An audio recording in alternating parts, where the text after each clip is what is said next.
96 வெண்பா படத்தை பார்த்துட்டு எல்லாருமே அந்த கதாநாயகன் வந்து கதாநாயகனும் திரும்ப திரும்ப பாட சொல்லி கேட்கக்கூடிய ஒரு பாடல். ஆனா அதை கடைசியில பிரியும் போதுதான் அதை பாடுவான். ஆனா நான் தொடக்கத்திலே பாடிட்டேன். இப்போ நான் முதல்ல இந்த புக்கை எடுத்து என் கையில கொடுக்கும்போது என்ன சொல்றது, இரும்பு அடிக்கிற இடத்துல ஈகென்னு வேலைன்னு சொல்ற மாதிரி பால எந்த நம்பிக்கையில சக்தியிட்ட கொடுத்தானே அவர் ஒரு கவிஞர், அதனால புத்தகத்தை கொடு என்ன நம்பி எப்படி இவ்வளவு பெரிய பொறுப்பை கொடுத்தான்னு எனக்கு முதல்ல பயம் இருந்துச்சு. அப்போ அந்த சுமையை வந்து எடுத்துட்டு போறதுக்கு எனக்கு கொஞ்சம் தடுமாற்றமும் இருந்தது. அதுக்கப்புறம் தான் நான் நினைச்சேன், சரி நம்பி கொடுத்த பொறுப்பை தம்பியுடையான்னு படைக்கேன். சரி தம்பி இருக்கும்போது நமக்கு என்ன பயம், பண்ணுவோண்டா அப்படின்னு சொல்லிட்டு வெண்பானா என்ன அப்படின்னு சரி அது ஒரு மரபு செய்யுளை எழுதக்கூடிய ஒரு வெண்பா. அடி சீ தொகை இது எல்லாமே நமக்கு தெரியும். அது 2 அடியிலேருந்து 12 அடி வரை எழுதக்கூடியது. அது கவிஞர்களையும் கவிதையும் பொறுத்தது. அது 2 அடியாகவும் இருக்கலாம், 3 அடியாகவும் இருக்கலாம், 4 அடியாகவும் இருக்கலாம், 12 அடி வரைக்கும் நம்மளுடைய முன்னாடி இருக்கிற கவிஞர்கள் அதை எழுதியிருக்காங்க. இது எதுல வரும் அப்படின்னா முச்சீரா இருக்கும், ஏடி இதெல்லாம் நாச்சீரா இருக்கும். இதுல வந்து நம்ம சேதுபால தம்பி எழுதியிருக்கோம், முதல்ல இருக்கலாம் நாச்சீரா இருக்கும், கடைசி அடி வந்து முச்சீரா இருக்கும். இதுதான் இதோட மகத்துவம். ஏன்னா இந்த காலகட்டத்துல புரியுற மாதிரி ஒரு மரபு கவிதை எழுதுறது அவ்வளவு எளிமையான காரியம் கிடையாது. புது கவிதை எழுதலாம், ஹைக்கூ எழுதலாம், ஆனா மரபு கவிதைங்கிறது இந்த அடி இந்த முச்சீர் இதெல்லாம் மாறாம எழுதணும். அது ரொம்ப ஒரு கஷ்டமான விஷயம். அது கூட இயல்பா எல்லாருக்கும் புரியும்படியா அதை எழுதியிருக்காங்க. இது வந்து எதுல வரும் அப்படின்னா செப்பல் ஓசையில வரும். அந்த செப்பல் ஓசை என்ன அப்படின்னா, செப்பல் ஓசைங்கிறது வந்து ஒரு வினா விடை, ஒரு கேள்விக்கு பதிலளிக்கக்கூடிய ஒண்ணுதான் நம்ம வந்து செப்பல் ஓசை அப்படின்னு சொல்லுவோம். அந்த செப்பல் ஓசையும் இந்த கேள்விக்கு என்ன பதில், இந்த படத்துல அவர் சொல்லப்படாத பல பதில்களை இந்த புத்தகம் மூலமா நமக்கு தம்பி சேதுபாலா அவங்க வந்து சொல்லியிருக்காங்க. நான் இதை தொடர்ந்து ஒரு 2-3 வாரமா இந்த புத்தகத்தை படிச்சுட்டு இருக்கேன். அப்போ என்கிட்ட வந்து சூரியன் எஃப்எம் ஆர்ஜே, அவரு பேரும் கார்த்திக் தான். அவர் வந்து என்கிட்ட வந்து கேட்டாரு, மேம் நீங்க இந்த புக்கை வச்சு படிச்சுட்டே இருக்கீங்களே, போய் கான்ஃபரன்ஸ்ல பேசிடுவீங்களா? அதெல்லாம் எனக்கு ஒன்றும் பிரச்சனை இல்லை, அது எனக்கு பிரச்சனை இல்லை, இதுதான் பிரச்சனை. ஏன்னா இது நான் வாசிக்கிறதுக்கே எனக்கு டைம் எடுக்காது, நிறைய வாசிச்சுட்டு வர சொல்லிட்டு அவங்க கூட தொடர்ந்து பயணத்துல போகும்போது இதே புத்தகம் அவங்க திரும்ப நான் எனக்கு இதை தருவீங்களா படிக்க அப்படின்னு கேட்டப்போ நான் சரி கண்டிப்பா வாங்கிட்டு வந்து தரேன்னு சொன்ன மாதிரி நான் வாங்கிட்டு வந்து கூடிய விரைவில் சூரியன் எஃப்எம்ல இந்த 96 வெண்பா ஒழிக்க உள்ளதுங்கிறது நான் மகிழ்ச்சியோட சொல்லிக்கிறேன். இது போல இதுக்கு முன்னாடி என்னெல்லாம் இந்த வெண்பால அமைச்சிருக்காங்க அப்படிங்கிறதையும் நம்ம பார்க்கணும். ஏன் அப்படின்னா, ஏன் இந்த வெண்பாவை இவ்வளவு சிறப்பா நம்ம கொண்டாடுறோம், திரும்ப திரும்ப இந்த வெண்பா பத்தி பேசிட்டு இருக்கோம் அப்படின்னா, இதுக்கு முன்னாடி முதல்ல நம்ம வெண்பா 2 அடி வெண்பா அப்படின்னு சொன்னோம் இல்லையா, 2 அடியில வரும். அப்போ அது எதுல வந்தது அப்படின்னா திருக்குறள் தான் மிகப்பெரிய எடுத்துக்காட்டு. நம்ம அதுல இருந்து தொடங்கலாம் அப்படின்னு நினைக்கிறேன். 2 அடி வெண்பா அதுல என்ன, அகர முதல எழுத்தெல்லாம் ஆதி பகவன் முதற்றே உலகு. அது என்ன அகரம்? ஏன் வள்ளுவர் வந்து அகர முதல எழுத்தெல்லாம் ஆதி பகவன் முதற்றே உலகு? இந்த உலகத்துல எல்லாம் அகரம் தான் முதல்ல இருக்கணுமா? வாய்ப்பு இருக்கா? ஆழதான் தொடங்கணுமா? இல்லை, நான் உங்ககிட்ட தான் கேள்வி வைக்கிறேன். நான் அதுக்கான பதில், ஏன்னா என்னை விட இந்த தமிழ் மீது மிகுந்த ஆர்வத்தோட பணியாற்றிட்டு இருக்கிறவங்க நீங்க. அப்ப அந்த அகரம் அப்படின்ற சொல்லக்கூடிய விஷயம் எங்க இருக்கும்? உலகம் ஃபுல்லா இருக்குமா? இப்போ ஹிந்தி எடுத்தோம்னா அதுல வேற மாதிரி ஒரு வார்த்தை இருக்கு, நம்ம இதுவே லத்தீன் லாங்குவேஜ் எடுத்தோம்னா அதுல வேற மாதிரி வார்த்தைகள் இருக்கு. அப்புறம் எப்படி இந்த திருவள்ளுவர் வந்து தெரியாம அகர முதல எழுத்தெல்லாம் ஆதி பகவன் முதற்றே உலகு, ஆதி பகவன் உலகத்திற்கெல்லாம் ஒருவன் அப்படிங்கிறது நமக்கு தெரியும். அப்ப எப்படி இந்த அகரமும் உலகத்துக்கு ஒண்ணா அப்படிங்கிற கேள்வி வரும்போது ஒன்றுதான். ஏன்னா என்னுடைய அகரம் இல்லாமல் எந்த சொற்களாலும் இயங்க முடியாது என்பதே உண்மை. அதனாலதான் திருவள்ளுவர் திருக்குறளை அகர முதல எழுத்தெல்லாம் ஆதி பகவன் முதற்றே உலகு என்று இந்த உலகத்திற்கு சொல்லிவிட்டு சென்றிருக்கார். ஏனென்றால் ஒரு எழுத்து எழுதப்படும் போது அரை வடிவம், பிறைநிலா, நேர்கோடு, குறுக்கு கோடு, இந்த கோடுகள் இல்லாமல் எந்த எழுத்துக்களும் அமைய முடியாது. அப்படி ஒரு சிறப்பான அகரத்தை கொண்டுள்ள தமிழன் என்ற பெருமையை நமக்கு உலகிற்கு அறிவித்து சென்ற அந்த திருவள்ளுவன் அகர முதல் எழுத்தெல்லாம் ஆதி பகவன் முதற்றே உலகு என்று இந்த உலகத்திற்கு சொல்லிட்டு போன முதல் வெண்பா. அடுத்ததாக நம்ம சொல்லக்கூடியது வந்து நாலடியார். அதனாலதான் நம்ம திருக்குறளை உலக பொதுமறைன்னு சொல்றோம். அதே போல நாலடியார், 4 அடி 400, அதுல வந்து 90 வெண்பா இருக்கு. 90 வெண்பாவும் அதுவும் ஒரு நீதி நூல் தான். எப்படி திருக்குறள் மாதிரி இந்த நாலடியாரும் ஒரு நீதி நூல் தான். அது எப்படி இருக்கும் அப்படின்னா, சமண முனிவர்களால் துவக்கப்பட்டது. அப்ப சமணமும் வைணவமும் இணைந்து வாழ்ந்துட்டு இருந்த ஒரு பூமி நம்ம பூமி. நம்ம புத்தன் நம்மளோட வாழ்க்கையில இருந்து புத்தனை நம்ம என்ன பண்ண முடியாது, எப்போதுமே விலக்கி வைக்க முடியாது இல்லையா? அதனாலதான் இப்ப கூட அரச மரத்துக்கு அடியில பிள்ளையார வச்சு புத்தனை மறக்க வச்சுட்டு இருக்கோம். அப்போ நம்மளோட உடம்புலையும் சரி நம்ம உணர்வுலையும் சரி புத்தம் சமணம் எல்லாமே ஐக்கியமாகி இருக்கு. அதே போல நலவெண்பா மகாபாரதத்தில் சொல்லக்கூடிய ஒரு கிளை கதை. அது மொழிபெயர்ப்புல தான் அந்த கிளை கதை வருது. நல தமயந்தியோட கதை நம்ம எல்லாருக்கும் தெரிஞ்சிருக்கும். அதுவும் இந்த வெண்பா வடிவில தான் ஏற்றப்பட்டு இருக்கு. இது போக நீதி வெண்பா. நீதி வெண்பா அப்போ உலக பொது முறையும் இந்த மாதிரி கதைகள் மட்டுமா புனையப்பட்டிருக்கு அப்படின்னா அது மட்டும் கிடையாது. திருப்பாவை 12 வைணவ ஆழ்வார்கள் ஒரு ஆழ்வாரான ஆண்டாள் எழுதிய திருப்பாவை, அதுவும் இந்த வெண்பா மூலமாக தான் துவக்கப்பட்டிருக்கு. அது மட்டுமா, திருவம்பாவை அதே மார்கழி மாதத்துல அந்த நோம்பு நோக்கக்கூடிய அந்த பெண்கள் இந்த திருவம்பாவையை படிச்சுதான் அந்த நோம்பையே முடிப்பாங்களாம். அப்போ திருப்பாவை, திருவம்பாவை, திருக்குறள், நீதி வெண்பா, நலன் இத்தனை ஒரே நேர்கோட்டுல கொண்டு வந்து வச்சிருக்காங்க. அப்ப இதை மட்டும் தான் வச்சிருக்காங்களா அப்படின்னு கேட்டா அதோட இல்லை. ஔவையார் எழுதியிருக்காங்க மூதுரை, முதுமை பிளஸ் உரை. அப்போ ஔவை எழுதிய மூதுரை. அப்ப அந்த ஔவை பின்னாடியும் எதுல தான் எழுதியிருக்கா, இதே வெண்பாவை உபயோகப்படுத்தி தான் தன்னுடைய நூலை முடிச்சிருக்காங்க. இப்படி நல்வொழுக்கத்துக்கும் அறத்திற்கும் மதத்திற்கும் சமயத்திற்கும் ஜாதிக்கும் எல்லாத்துக்குமே எடுத்துக்கலாம். உலக பொதுமறைக்கும் இப்படி என்ன வேணாலும் சொல்லலாம். இப்படி சொல்லக்கூடிய அனைத்து விஷயங்களும் வெண்பாவில் சொல்லியிருக்காங்க. அதே போல தம்பி சேதுபாலா அவர்களும் இக்காலகட்டத்தில் பொருந்தக்கூடிய பல கருத்துக்களை நம் எண்ணத்தில் பதிய வைப்பது போல எழுதியிருக்கக்கூடிய நூல் தான் இந்த 96 வெண்பா என்பது. அது மகிழ்ச்சிக்குரிய விஷயம். அதுல ஒரு சில கவிதைகளை மட்டும் நான் உங்களுக்கு சில கூறுகளாக சொல்லணும்னு நினைக்கிறேன். ஏன் அப்படி அப்படின்னா, நம்ம எல்லாத்தையும் படிக்கலாம். ஏன்னா 2-3 நாள் ஆயிடும். ஏன்னா நான் அப்படி மெதுவாக தான் தமிழ் படிப்பேன். பாவம் நீங்க தான் கஷ்டப்படணும். அதனால ஒரு சில கவிதைகள் உங்களுக்கு. ஓடுகின்ற காலத்தின் ஓர் நொடியை ஓட்டத்தின் ஊர்கள் தன்னுள் உரைய வைக்க கூடுமோ என் கனவை 3-10 நாள் என்றென்னும் கின்று புகைப்படத்தில் அப்படின்னு முடிச்சிருக்காரு அந்த கவிதை. நம்ம வாழ்க்கையில காலத்தை நிறுத்தக்கூடிய மிகப்பெரிய சக்தி எதுக்கு இருக்கு அப்படின்னா புகைப்படத்துக்கு உண்டு. இப்ப நான் புகைப்படத்தை எடுத்தேன்னா இன்னைக்கு எனக்கு என்ன வயசோ அதுதான் எப்போது. நான் எத்தனை வருஷமா இல்ல நான் இறந்ததுக்கு அப்புறம் என்னோட தலைமுறைகள் பார்க்கும் பொழுதும் அந்த புகைப்படத்துக்கு அதே வயது தான். அது மாறுமான்னு கேட்டா மாறவே மாறாது.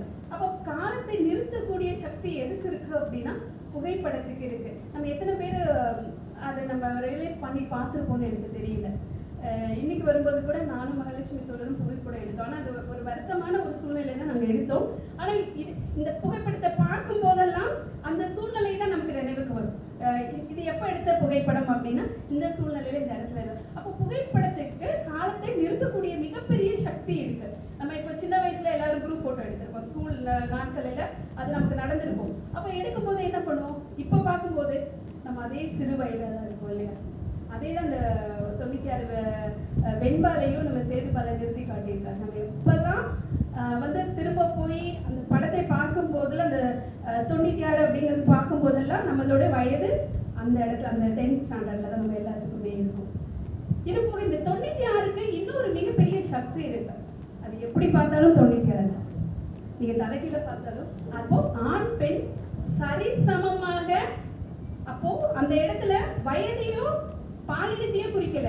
நீ எந்த வயதினாலும் எந்த பாலினமா இருந்தாலும் அந்த 99 நீ எப்படி பார்த்தாலும் அது 99 தான். அப்போ மனிதர்களை நீ எப்படி பார்த்தாலும் மனிதம் தான் என்பதை மிக சூட்சமமாக சொல்லக்கூடியதுதான் இந்த 96 வெண்பா.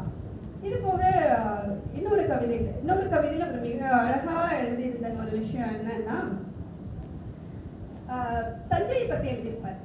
நமக்கெல்லாம் தஞ்சாவூருக்கு போனா என்ன தோணும், தலையாட்டி பொம்மை வாங்கணும்னு தோணும். வேற என்ன தோணும்? அந்த இடத்துக்கே போனோம் அப்படின்னா அந்த வயல்வெளிகளை பார்த்துட்டு அப்படி பிரமிப்பா இருக்கும். இவ்வளோ வயல் இருக்கா, இவ்வளோ இயற்கையை இன்னும் அழியாம பாதுகாக்கக்கூடிய ஒரு இடம் இருக்கா. இன்னைக்கு நம்ம ஊர்ல எல்லாம் நிறைய வயல்வெளிகள் அழிஞ்சு போயிருச்சு. ஆனா நீங்க தஞ்சாவூருக்குள்ள போன உடனே உங்களுக்கு ஒரு வாசம் வரும் பாருங்க, அதுக்கு ஈடு எதுவுமே கிடையாது. இப்பவும் நீங்க டிராவல் பண்ணும்போது ஒரு டைம் அதை நான் இப்ப சொன்ன விஷயத்த கூட நீங்க அந்த இடங்களுக்கு போகும்போது ரியலைஸ் பண்ணிப்பாங்க. அந்த ஆற்று படுகையும் அந்த வயல்வெளிகளும் அந்த வாசமும் அப்படி இருக்கும். அதுதான் இங்க நினைவு கூட்டியிருக்காரு. இது போக இன்னொரு விஷயத்த ரொம்ப அழகா பதிவு பண்ணியிருக்காரு. என்ன அப்படின்னா, பள்ளிக்கூட நாட்கள். நம்ம எல்லாருமே பள்ளிக்கூட நாட்கள்னா நம்ம மனசுல பசுமை மாறாதது. அது 96 காலகட்டத்தில் இன்னொரு சிக்கல் இருக்கு. பரீட்சை முடிஞ்சவுடனே பள்ளிகள்ல எழுதுற பரீட்சை ஒரு பக்கம் இருந்தாலும் கல்லூரிகள் எழுதுற பரீட்சைக்கும் ரெண்டுக்கும் வித்தியாசம் இருக்கு. ஏன்னா கல்லூரி பரீட்சை முடிஞ்சா நம்முடைய நண்பர்களை பார்ப்பதற்கு நமக்கு அனுமதி உண்டு. ஆனா பள்ளிக்கூட நாட்களில் நமது பரீட்சை முடிஞ்சதுக்கு அப்புறம் நம்மளுடைய நண்பர்களை பார்ப்பதற்கு நமக்கு அனுமதி கிடையாது. ஏன்னா நமது வயது அப்படி சிறு வயதா இருப்போம். நம்மளோட பேரண்ட்ஸ் நம்ம வந்து அலோவ் பண்ண மாட்டாங்க. அப்போ அந்த கடைசி பரீட்சை முடியும் போது ஒரு ஏக்கம் வரும். எப்போ பார்ப்போம்?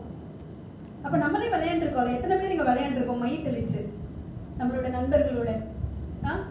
நானும் விளையாண்டுருக்கேன் என்னோட காலகட்டங்கள்ல. அப்போ என் வயசெல்லாம் கால்குலேட் பண்ணக்கூடாது. அப்ப நானும் அதெல்லாம் விளையாண்டுருக்கேன். அந்த மை தெளிக்கும் போது அப்போ நம்மளும் சொல்லியிருப்போம்ல, எப்போ பார்ப்போம், எப்போ வருவேன், இதே கிளாஸ் வருவியா அப்படிலாம் நம்ம எல்லாம் கேட்போம்.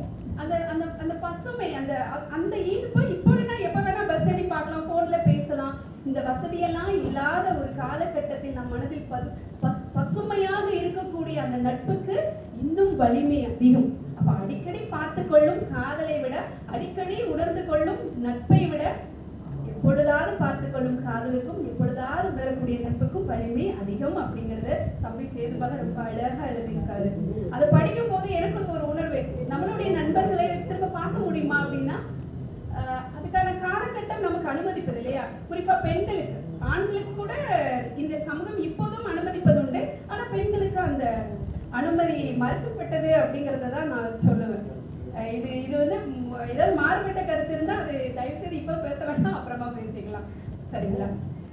இன்னொரு விஷயம் ரொம்ப பேசணும் அப்படின்னா காதலை பத்தி பேசணும். இங்க காதலை பத்தி பேசும்போது எல்லாருக்கும் ஒரே காதலா அப்படின்னு கேட்டா கிடையாது. தஸ்தஸ்கி அவரோட நாவல்கள் எல்லாம் சொல்லும்போது தன்னோட காதலை சொல்லியிருப்பார். அவருக்கு எத்தனை காதல் இருந்தது, எப்படியெல்லாம் காதலித்தார் அப்படின்னு சொல்லுவார். அதே போலதான் பாரதியோட காதலுக்கும் அதவே கிடையாது. அவர் எனக்கு மனிதரை மட்டும் காதலிச்சாரு அப்படின்னு கிடையாது. இயற்கையை காதலிச்சாரு, தன் கூட இருந்தவர்களை காதலிச்சாரு, தன்னுடைய கழுதையை காதலிச்சாரு, தன்னுடைய கண்ணம்மாவை காதலிச்சாரு. அவர் கூட எப்போதுமே இருக்கக்கூடிய அத்தனை நட்பினங்களும் உயிரினங்களையும் காதலிச்சாரு. அப்ப நமக்கு காதல் என்பது வாழ்க்கையில ஒரு முறைமையா வரும் அப்படியெல்லாம் கிடையாது. காதல் இறப்பு வரை வரும், இருக்கும் வரை அல்ல, நம்மளுடைய இறப்பு வரைக்கும் வரும். ஏன்னா காதல் உணர்வு வேறொங்க இருந்து வருவதில்லை, என்னுள் இருந்து பிறப்பது காதல் உணர்வு. அப்ப எனக்கு முதல்ல காதல் யார் மேல வந்திருக்கும்? அத்தை பையன் மேலேயும் எனக்கு ரொம்ப அறிமுகமான ஒரு ஆண் மேல எனக்கு காதல் வந்திருக்கும் இல்லையா? எல்லா சின்ன பசங்க உங்கள்கிட்ட கேட்டா தெரியும் எத்தனை டீச்சர் மேல காதல் பண்ணீங்கன்னு. யாருக்கெல்லாம் கேட்குன்னு தெரியாது, ஆனா இருந்திருக்கும், கண்டிப்பா அந்த காதல் இருந்திருக்கும். அப்போ வயதை எட்டும் போது ஒரு காதல் வரும். அந்த காதல் எப்படி இருக்கும்? நமக்கு என்ன வேணும், இந்த வயசுக்கு என்ன வேணுங்கிற ஒரு காதல் இருக்கும். இதையெல்லாம் தாண்டி ஒரு காதல் வரும். எப்போ? ஆண்களுக்கும் பெண்களுக்கும் நமக்கு முதுமையில ஒரு காதல் வரும். முதுமை மீன்ஸ் 40 வயசு எட்டும் போது ஒரு காதல் வரும். அது புரிதலோடு காதல். அப்பதான் பெண்களுக்கே தெரியும் எனக்கு எந்த ஆடவன் வேண்டும் என்று. ஆனா என்னால அதை சொல்ல முடியுமா? இப்போ எங்க ஹஸ்பண்ட போய் எனக்கு இப்போ முன்னால காதல் வரல, எனக்கு 40 வயசு ஆச்சு, இப்பதான் எனக்கு எந்த ஆண் வேணும்னு சொல்லக்கூடிய உரிமை எந்த பெண்ணுக்கும் கிடையாது. ஆனா ஒரு ஆணுக்கு அது இருக்குன்னு நான் நம்புறேன். ஏன்னா அவன் வெளிப்படுத்தலாம், ஆனா ஒரு பெண்ணால அதை காதல் என்பது உடல் சார்ந்த விஷயமா நான் இங்க பார்க்கணும். உள்ளம் சார்ந்ததா இப்ப எழுதலாம். சில பேரோட எழுத்து பிடிக்கும், சில பேர் கவிதை பிடிக்கும், சில பேர் நடக்கிறது பிடிக்கும்.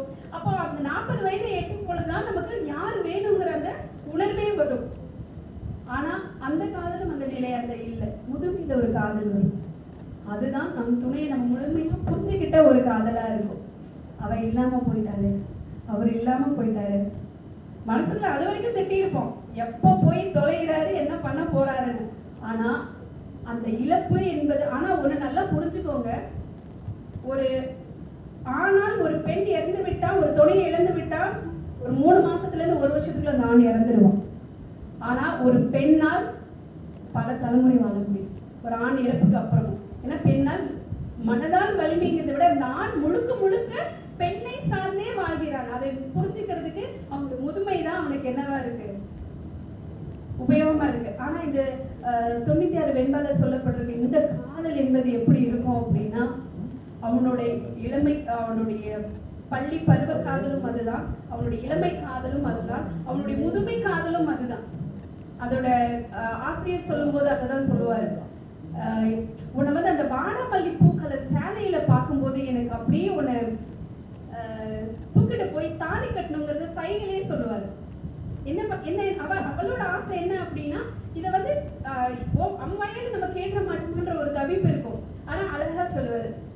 அதே கவிஞர் ரொம்ப அழகா சொல்லியிருக்காரு. வாடாமலைப்பு சேலையை பத்தி ரொம்ப அழகா இந்த கவிதையில தொகுத்திருக்காரு. அதான் எதெல்லாம் வந்து அங்க நமக்கு புரியாத வினாக்கு விடை கிடைக்கும், அந்த விடை எல்லாம் இந்த புத்தகத்தில் இருக்கு. உங்களுக்கு யாருக்கெல்லாம் அந்த படம் பார்த்துட்டு எனக்கு இன்னும் புரியலன்னு சொல்றவங்க கண்டிப்பா இந்த புத்தகத்தை வாசிக்கும் போது தெரியும். அந்த வாடாமலை சேலையில உன்னை பார்க்கும்போது துப்பிட்டு போய் எனக்கு தாலி கட்டி வச்சுக்கணும்னு தோணுச்சு. அவ திரும்ப திரும்ப கேட்பான். ஆனா அந்த இடத்துல அந்த நாயகன் அதை செய்ய மாட்டார். ஏன் அப்படின்னா, அவர் செய்யும் மூலம் மட்டும்தான் கடைசி வரைக்கும் சொல்லுவாரு. ஏனென்றால் அவள் இன்னொருவனோட மனைவி. அந்த ஒரு மரியாதைக்காக வாய் விட்டு சொல்லப்படும். அதை எங்க அழகா கவிஞர் சொல்லியிருப்பாரு ஒரு இடத்துல. அது ரொம்ப அருமையா இருக்கும். கண்டிப்பா வாசிச்சு பாருங்க, உங்களுக்கு பிடிக்கும். ரெண்டாவது வகுப்பறை. நம்ம மனசுல இப்பெல்லாம் எங்க காலேஜ்ல எல்லாம் பெஞ்சிலயோ டெஸ்க்லயோ எழுதக்கூடாது, பனிஷ்மெண்ட் உண்டு, ஃபைன் உண்டு. ஆனா அந்த காலத்துல இன்னும் நம்ம எழுதி வச்சு போய் பார்த்துருக்கோம்ல, எல்லாருமே எழுதிருப்போம், ஏதோ ஒண்ணு எழுதிருப்போம். கேம்பஸ் வச்சு கிறுக்கி இல்லையா, மரம் பெஞ்ச் மரத்துல எக்ஸ்பீரியன்ஸ் சொல்லுது கேட்டுக்கோங்க. மரம் பெஞ்சில எல்லாம் எழுதியிருக்காரு அம்மா. நீங்க எல்லாருமே அசை போட்டு பார்த்தா நம்ம எங்கேயோ ஒரு இடத்துல நம்ம எல்லாத்தையுமே எழுதி வச்சிருப்போம். ஆனா கல்லூரி நாட்கள்ல அது நமக்கு தோணாது. அவர் ஸ்லேட்ல எழுதியிருக்காரு அம்மா. எதுல இங்க பல பேரை நான் தூண்டி விடுறேன்னு நினைக்கிறேன். இங்க நடக்கிறது இதோட முடிச்சுட்டு போயிடலாம். இந்த ஊர்ல வந்து கள்ளிச்செடியில இங்கேயும் உண்டு அது கள்ளிச்செடி. ஏதோ ஒரு இடத்துல எழுதும் போது அந்த ஞாபக கூறுகள் நம்மளோட திரும்ப திரும்ப வந்துட்டு இருக்கும்.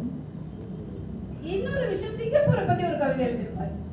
சிங்கப்பூர் எதுக்கு அப்படின்னா, சிங்கப்பூருக்கு போனவங்க எல்லாம் தமிழை மறந்துடுவாங்களா, கலாச்சாரத்தை மறந்துடுவாங்களா அப்படின்னா கேட்டா, நம்மளை விட அவங்க தான் அதிகமா ஞாபகம் வச்சிருக்காங்க. இங்க இருந்து தாய் மண்ணிலிருந்து வெளியே போனவங்க தான் என்ன பண்ணிருக்காங்க, அதை நினைவு கூறுவதற்கும் இங்க ஒரு கவிதையே நம்ம கவிஞர் நமக்கு கொடுத்திருக்காரு. இது போக அவர் எழுதி ஒவ்வொரு விஷயமும், நீ என்ன பார்க்க வரல அப்படின்னு சொல்லி அந்த கதாநாயகி கேட்பா, அதையும் நினைவு கூர்ந்திருக்காரு. அதை எப்படி நினைவு கூர்ந்தாருன்னா, அவளுடைய திருமணத்தை தான் முதல்ல சொல்றாரு. திருமணத்தில் எப்படி நான் உன்னை பார்த்தேன், அந்த சூழ்நிலை எனக்கு எப்படி இருந்திருக்கும் அப்படிங்கறத அவர் பேசும்போது ரொம்ப அருமையா சொல்லியிருக்காரு. அந்த ராமர் கலர் சேலையில உன்னை பார்க்கும்போது என்னால் அங்க இருக்க முடியல. அப்போ ஒரு காதலன் அப்படிங்கிறவன் எப்படி இருக்கணுங்கிறத ஒரு உதாரணமா எந்த இடத்துலலாம் காட்ட முடியுமோ அந்த இடத்துலலாம் காட்டி இருக்குது இந்த வெண்பா. அப்போ ஒரு காதலுடைய உணர்வையும் ஒரு காதலிக்கும் என்ன மரியாதை கொடுக்க வேண்டும் என்பதை படத்தை விட கவிஞர் ரொம்ப அருமையா பதிவு பண்ணியிருக்காரு. கடைசியா ஒரு இடத்துல வந்து நிறுத்துவாங்க. எந்த இடத்துல அப்படின்னா, ரெண்டு பேரும் ஏர்போர்ட்ல வந்து கடைசியா அவ சொல்லுவா, இந்த கடைசி தருணம் வரைக்கும் என் கூட வா அப்படி. சரி வர கடைசி நிற்பாங்க, ரெண்டு பேரும் பேசிட்டு இருப்பாங்க. அவங்களோட இனிமேல் நீ வந்து நான் போகும்போது என்னை பார்க்காத, அதையும் ஒரு கவிதையா சொல்லியிருப்பார். நான் போகும்போது நீ என்னை பார்க்காத, பார்த்தா நான் உடஞ்சிடுவேன். நமக்கு இப்பவும் அது இருக்குல்ல, நம்மளோட வாழ்க்கையில நமக்கு ரொம்ப பிரியமானவங்க, சண்டை போட்டவங்க கூட நமக்கு ஏதோ ஒரு காலத்துல ரொம்ப நெருக்கமா இருந்திருப்பாங்க. அவங்கள பார்க்கும்போது நமக்கு என்ன தோணும், திரும்ப பார்க்கும்போது பேசிட மாட்டோமா அப்படின்னு தோணும். அப்போ தன்னுடைய உணர்வுகள் அத்தனையும் தன் காதலா நினைத்து வைத்திருக்க ஒரு ஆணுக்கும் பெண்ணுக்கும் எப்படி இருக்கும், அந்த இடத்த கடந்து போக ரெண்டு பேருமே தடுமாறுவாங்க. ஆனா ரெண்டு பேருக்குள்ள சொல்லிக்கிற ஒரு விஷயம், இந்த இடத்த விட்டு நீ போகும்போது திரும்பி பார்க்காது. அப்படி நம்ம எத்தனை பேர் அதை கடந்து வந்திருக்கோம்? எல்லாருமே வந்திருக்கோம். வாழ்க்கையில இந்த புத்தகமும் இந்த படமும் முழுக்க நமக்கு சொல்லக்கூடியது நம்ம வாழ்க்கையை மட்டுமே. எப்படி ஐயன் திருவள்ளுவர் நம்ம வாழ்க்கைக்கு தேவையான அத்தனை விஷயங்களையும் சொல்லிட்டு போயிருக்காரோ, அதே போல இந்த புத்தகமும் நமக்கு திரும்ப நம்மளுடைய வாழ்க்கையை நம்ம என்ன பண்ணணுங்கிறதுதான் சொல்லியிருக்கு. அப்போ அந்த கடைசி தருணத்துல அவன் முத்த கொடுக்க போவோம். அப்போ அவ தலையில கை வச்சுட்டு அந்த கதாநாயகி அழுவா, நீ பார்க்காத, என்ன பார்க்காத. அந்த ஒரு நொடி அப்படிங்கிறது, இனிமே நான் என்னோட மனசுல இருக்கிற பாரத்தெல்லாம் நான் உங்ககிட்ட சொல்லிட்டேன், இனிமே நான் உன்னை பார்க்க போறது இல்லை, இது பார்க்க வேண்டிய தேவையும் எனக்கு இருக்க போறது இல்லைங்கிறதையும் ஒரு விஷயத்தை எடுத்துக்கலாம்.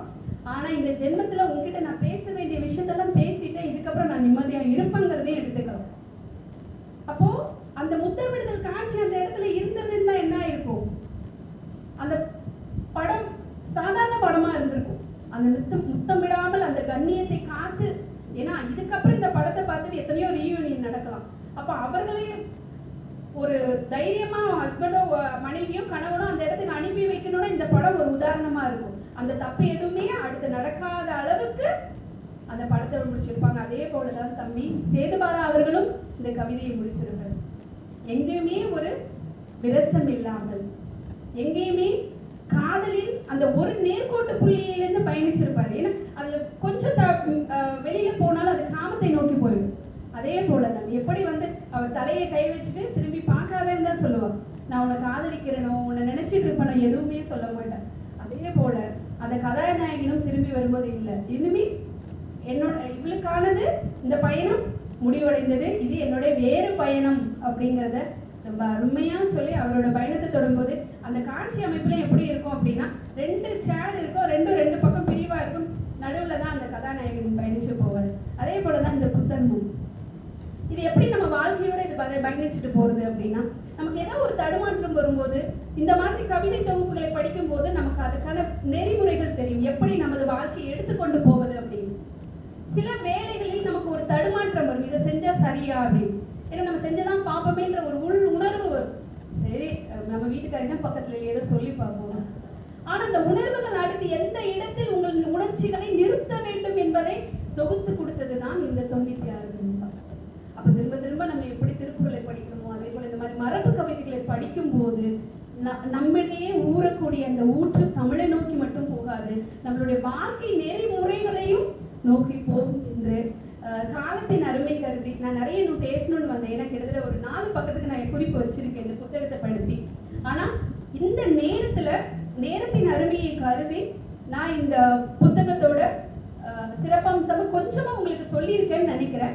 மீதி இருக்கிறத நீங்க படிங்க. இன்னொரு காலம் வரும்போது, இன்னொரு தளம் வரும்போது இந்த புத்தகத்தை விரிவாக பேசக்கூடிய ஒரு அமைப்பு ஏதோ ஒரு அமைப்புல இருந்து எங்களுக்கு கிடைக்குன்ற முழு நம்பிக்கையோடு வாய்ப்பளித்த திருவள்ளுவர் பேரவையின் மூத்த தோழர், என்னுடைய மூத்த தோழர் ஜெயபாலன் அவர்களுக்கும், இந்த புத்தகத்தை என்னை நம்பி கொடுத்த தம்பி சேதுபாலா அவர்களுக்கும், இங்க எல்லாரும் அமைதியா யாருமே சேர விட்டு அசையில, அதுவே எனக்கு மிகப்பெரிய மகிழ்ச்சி.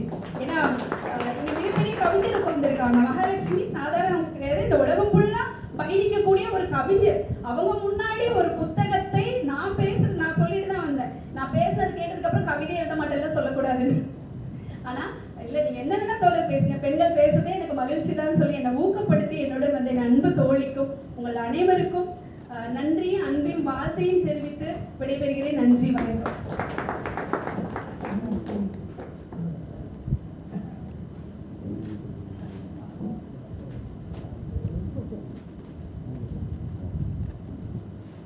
அதாவது ஒரு அருமையான தருணம். நம்முடைய பேராசிரியர் அவர்கள் பேசும்போது 2 விஷயத்தை நான் நல்லா என்னால் யூகிக்கணும். என்னதுன்னா, அந்த திரைப்படத்தையும் அவங்க ரொம்ப ரசித்து பார்த்துருக்காங்க. இந்த சேகரிகள்லாம் ரொம்ப நுணுக்கமான எடிட்டோர் டைரக்டர் தச்சு அதை ரொம்ப ஆழ்ந்து இருந்திருக்காங்க. நம்மளோட புத்தகத்தை ரொம்ப கவனமாக வாசிச்சிருக்காங்க.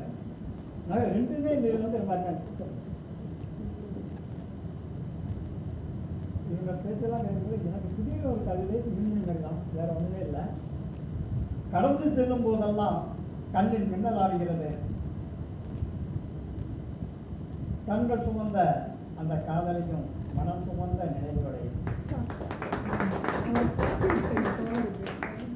நன்றி. இந்த அம்மாவுடைய பேச்சை பற்றி நம்ம சாமி வேலை தோழர் மகாலட்சுமி அவர்கள் ஒரு இறுக்கமான சூழல் இங்கே வந்திருந்தாலும் நம்ம மன இறுக்கத்தை எல்லாம் அந்த தாமுக சார்பில் தளர்த்திட்டாங்கன்னு தான் சொல்லணும். இங்கே அவங்க நம்மளோடு உரையாடினாங்க. இந்த புத்தகத்தை விமர்சனம் செய்வது மட்டுமின்றி நம்மோடு உரையாடினார்கள், நம்மை நோக்கி கேள்வி கணைகளை வீசினார்கள். இங்கே 2 பேருக்கு நெருடல், அதை நான் சொல்லிக்கிறேன். ஒன்று யாருன்னா, இந்த புத்தகத்தின் ஆசிரியர் சேதுபாலா. அவர் பள்ளியில் படிக்கும்போது நான் அவருக்கு ஆசிரியர். இப்போ எனக்கு என்ன ஒரு சந்தேகம்னா, இது அனுபவத்தில் எழுதியதா இல்லை அந்த படத்தை பார்த்த பரவசத்தில் எழுதியதா அப்படிங்கிற ஒரு கேள்வி எனக்கு முன்னாடி இருக்கு. அப்போ எங்கள் 2 பேருக்கும் ஒரு நெருடல். எல்லா இடத்துலையும் வந்து தோழர் என்ன கேட்டாங்க அப்படின்னா, அப்படிதானே, உண்மைதானே அப்படின்னு ஒப்புதல் வாக்குமூலத்தை நம்மிடமிருந்து வலுக்கட்டாயமாக வாங்க முயற்சி செய்தார். நாங்கள் இருவரும் எங்கள் தந்தையாரோடு இங்கு வந்திருக்கிறோம், எப்படி ஒத்துக்குவோம்? நானும் என் தந்தையை கூட்டு வந்திருக்கேன், அவரும் ஒரு தந்தை. இது எங்களுக்கு மட்டுமில்லை, எங்கள் தந்தையார் இருவருக்கும் நெருடல், அவர்கள் எப்படி ஒத்துக்கொள்வார்கள் அப்படிங்கிறத சொல்லி இது போன்ற ஒரு புத்தக விமர்சனத்தை சமீப நாட்களில் நான் கண்டதில்லை.